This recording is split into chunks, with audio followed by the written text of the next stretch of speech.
Now, as for negotiations between South Korea and the United States, their joint fact sheet is taking longer than expected to finalize, as it has yet to be released after the Korean government said it would come out sometime last week. Now, the paper will likely contain key details on tariff agreements and the nuclear submarine program, following U.S. President Donald Trump's approval for South Korea to build one. For more on this, we're joined today by Chun In-Bum, Lieutenant General retired and former commander of South Korea Special Forces. General Chun, thanks for joining us this morning. Good morning. So, from South Korea's perspective, what key security issues do you think must be included in the joint fact sheet? Well, the fact sheet is supporting the overall joint communique, which is a diplomatic document that explains the agreement and where we are with the alliance. The most important thing, of course, is the reaffirmation of the strength of the Korea-U.S. alliance. That must be included.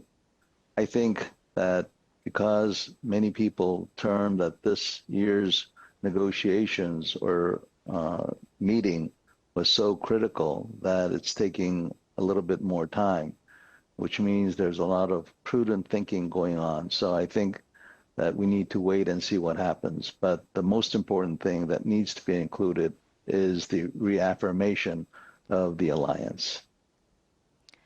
Right, and very few countries in the world have nuclear-powered submarines. So if South Korea were to get one, what would that mean for the country's security? Well, number one, it will significantly increase our deterrent capability.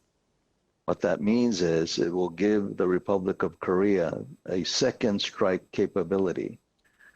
If the North Koreans were ever to attack and destroy a considerable number of South Korean military capability, it would be nearly impossible to destroy these nuclear-powered submarines.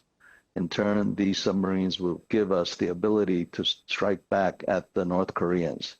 As Minister An Gyu-baek has said, it will keep them awake. Another benefit is by developing and manufacturing this nuclear-powered submarine, it's going to boost our economic capability. The reason being is that all the work that's going to go into this, all the knowledge that we will get from the development of a nuclear-powered submarine is going to have secondary effects on our ability to use that for civilian purposes. This will greatly help our knowledge base and support our economy. Right, and the Trump administration said a nuclear submarine would be built in Philadelphia, but South Korean officials have been questioning the feasibility of building this in an American shipyard. So is it actually unrealistic to build it in the United States? And do you think the two sides can find common ground on this issue? I think it's natural for President Trump to wish that this nuclear-powered submarine is built in the United States. I assume that he has mentioned the shipyard in Philly. Not only is it not adequate, but in order to make it more usable, we would have to invest a great deal of money. And even then, it was uncertain that we would be able to build the submarine there. So, in short, the feasibility is very limited. But I understand why Mr. Trump would want to have that built in the United States. But all of this is something that need to be negotiated. And I think with the goal of mutual interest that we will be able to come to a good conclusion, because for mutual benefit and economics, it's only rational that it should be built in the Republic of Korea. Right, we'll have to see if they do reach an agreement on that issue. And the EU administration hopes to settle the issue of wartime operational control transfer with the United States before the president's term ends. How should this issue be resolved? So actually, there's nothing to resolve.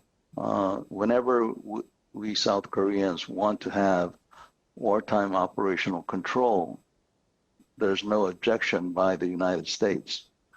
The only concern is that will the Republic of Korea be ready to conduct full operational control of its forces? Now, we already have operational control. We already have command of our own soldiers during peacetime and armistice. To extend that to wartime, fine, but it's going to cost a lot of effort and the commitment by the Korean people. So the effort and commitment is the only question that we should be focusing on. So we make it sound as if this is something to be resolved with the United States, but in reality, in my view, it's something that the South Korean people need to realize, that with the transition of operational control, it means a lot of responsibility for the South Koreans. And are we ready to do that?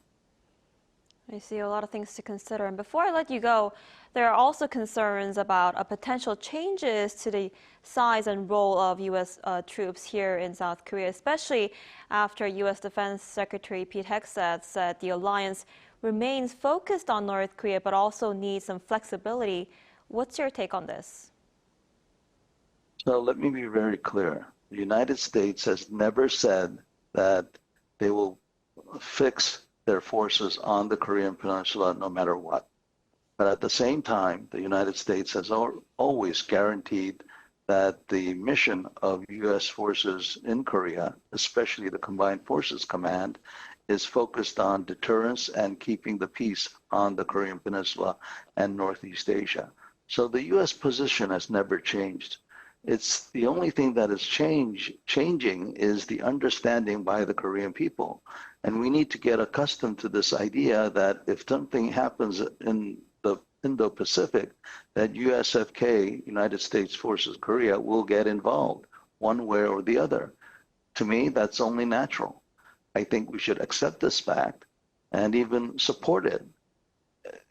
Once we do that, we don't have to worry about the size of USFK. It can reduce or it can increase, as long as we understand that the United States resolve to help us maintain peace and security is solid.